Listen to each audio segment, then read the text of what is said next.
Hi, this is Cheryl with the Cut at Home Design Team. I'm here with a really cute baby card featuring dies by Tattered Lace. I've got two different dies here, the Sweet Baby and the Pacifier below. Let me show you first the dies that I used. Again, the Sweet Baby die by Tattered Lace. It's a very easy die to cut, even though it's very finely detailed. Sometimes these can be a little bit scary. Tattered Lace really thinks it through. Stephanie Waitman is sort of head of that company. She spent a lot of time understanding how die cutting machines work, understanding how dies work and everything else. So you'll find that all the Tattered Lace dies, even though they're very, very intricate, cut very easily, and it doesn't usually take much effort. With both of the dies that I've used today, all I needed to do through my machine was one pass forward and back. And that's generally enough to cut them out. So try that with your machine. The second one is the Pacifier die. It cracks me up when I see dummy here, but I assume that's the UK word for a pacifier. Again, you've got a much more detailed die here because you've got a very detailed cutout. But it's beautiful. It cut out beautifully for me. All the pieces that were supposed to drop out just like they should. The embossed detail here is absolutely gorgeous. So it's an awesome die to work with. Again, one pass forward and back. It depends on your die cutting machine. You may want to flip it, rotate it 90 degrees and run it forward and back again.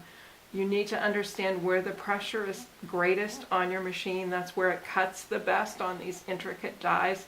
And so try and focus it there. If this were my cutting plate, instead of centering it, I put it off to the side because in my machines they run best off to the side. There's more pressure here. So again, I'd run it forward and back like this. And then if I had to rotate it 90 degrees, run it forward and back. Again, you should have no trouble whatsoever cutting these dies. Here's an extra die cut I have for the Sweet Baby. Again, you can see it's pretty fine detail here, but it worked really well. The material that I cut for this wasn't standard paper. I'm actually using the Sizzix paper leather sheets. If you haven't used these are just really fun to work with. It's a different sort of texture. You can stamp it, emboss it, cut it, all sorts of things, but it's not as fragile as paper. So for example, I knew this was going to be, fairly thin, so I didn't want to worry about, am I going to rip my letters apart and that sort of thing. Paper leather absolutely does rip, but you can see I'm gently pulling on this because if I give it a good tug, it's going to go. But I can do a lot with this, and it's still going to come back to shape for me. With the Pacifier die, again, when I cut this out of paper, everything that's supposed to drop out drops out just easily. The paper leather is just a little bit heavier, so you sometimes have to help it along to pull out these areas, but you can see how quickly and easily I'm pulling it out. This is a reject die cut I did because when I went to run it back through sideways, my die moved on me. So I've got a cut down here that doesn't belong, which cut out here and creates the problem. But in the normal sense, it's going to do everything perfectly for you. Again, these parts that are cut out just pull right out for you. So I love the paper leather. Again, it's kind of fun. It can take quite a bit of abuse too, and it's still going to come back to shape. Again, mine is pulling apart here only because of the second die cut with it on the one that's intact and not double cut.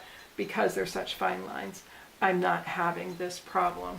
You can see with my Sweet Baby, again, I can abuse it pretty much, and it's not going to fall apart on me. It's really just the fact that I double cut the Pacifier there. So that's the Tattered Lace dies, the Pacifier die or the dummy die, and the Sweet Baby die. Again, beautiful. Can be used together, it can be used separately. For my Pacifier, I glued the bottom part down, and I have a little dimensional adhesive here to give it the appearance that it is sort of 3D here.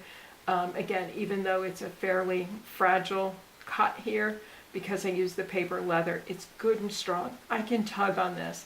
I couldn't do that if it was paper. So I feel comfortable having those lacy areas exposed on my die cut, and it's not going to be a problem. So try out both of these, actually all three of these things. The Sizzix paper leather, good for lots of different projects.